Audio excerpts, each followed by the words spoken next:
ஜோதிடத்தில் டிஃப்ரெண்டாக டாபிக் பார்த்துட்டு வந்துட்டுருக்கோம். நம்ம இன்றைக்கி பார்க்க போகிற டாபிக் என்ன அப்படின்னா, ஒரு பணம் ரொம்ப நாளாக உங்களுக்கு எப்போ வரும்னு எதிர்பார்த்துட்டே இருக்கீங்க. ஈவன் அந்த பணம் உங்கள் ஒய்ஃப் வழியாக வரக்கூடிய பணமாக இருக்கலாம், இல்லை உங்கள் காதலி வழியாக வரக்கூடிய பெண் வழியாக, அதாவது நீங்கள் ஆணாக இருந்தால் பெண் வழியாக வரக்கூடிய பணமாக இருக்கலாம். இல்லை நார்மலாகவே நீங்கள் ஒரு பெண்ணாக இருந்தீங்கன்னா உங்களுக்கு ஒரு பணம் ரொம்ப நாளாக வரும்னு எதிர்பார்த்துட்ருக்கீங்க. அப்படின்னா இந்த பணம் எப்போ உங்களுக்கு சேரும் அப்படிங்கிற ஒரு கேள்வி இருந்துகிட்டே இருக்கும்.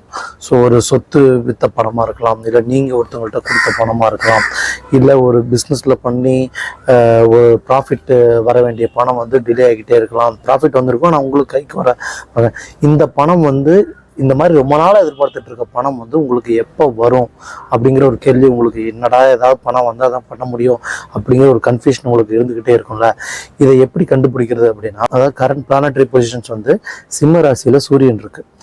ஸோ சிம்மத்தில் சூரியன் இருக்குது அப்படின்னு வச்சுக்கோங்களேன். உங்கள் ஜாதகத்தில் சுக்கிரன் எங்கே இருக்குன்னு பாருங்கள். உங்கள் ஜாதகத்தில் இருக்கிற சுக்கிரன் சிம்மத்திலே இருந்தாவோ, அப்படி இல்லைன்னா உங்கள் ஜாதகத்தில் சுக்கிரன்கிற கிரகம் துலாமில் இருந்தாவோ, இல்லை உங்கள் ஜாதகத்திலே சுக்கிரன்கிற கிரகம் தனுசில் இருந்தாவோ, இல்லை கும்பத்தில் இருந்தாவோ, இல்லை மேசத்தில் இருந்தாவோ, இல்லை மிதுனத்தில் இருந்தாவோ, இந்த மாதிரி, அதாவது இப்போ நெக்ஸ்ட் 1 மந்த்துக்கு இப்போ சிம்மத்தில் இருக்க சூரியன் அடுத்த 1 மந்தில் கன்னிக்கு போகும். ஸோ இந்த 1 மந்தில் நீங்கள் ரொம்ப நாளாக எதிர்பார்த்துட்டு இருந்த பணம் பார்த்தீங்கன்னா, யாருக்கெல்லாம் துலாம் ராசி, தனுசு ராசி, கும்பராசி, மேசராசி, மிதுன ராசியில் சுக்கிரன் இருக்கோ, இவங்களுக்கு எல்லாமே இந்த 1 மந்த் பீரியட் ஆஃப் டைமில் ரொம்ப நாள் எதிர்பார்த்துட்டு இருந்த பணம் கண்டிப்பாக உங்களுக்கு தேடி வரும். அதுவும் உங்கள் ஒய்ஃப் வழியாக ஒரு பணம் எதிர்பார்த்துட்டு இருந்தீங்கன்னா கண்டிப்பாக உங்கள் ஒய்ஃப் வழியாக பணம் வரும். பட் இந்த டைமில் பார்த்தீங்கன்னா இன்னொரு பிரச்சனையும் உங்களுக்கு கிரியேட் ஆகும். என்னென்னா, ஜென்ரலாகவே ஆண்களுக்கு ஒரு பணம்னு வந்தோடனே என்ன ஆகும், அப்படியே தாங்கிற ஒரு அதிகாரம் மமதை வரும்.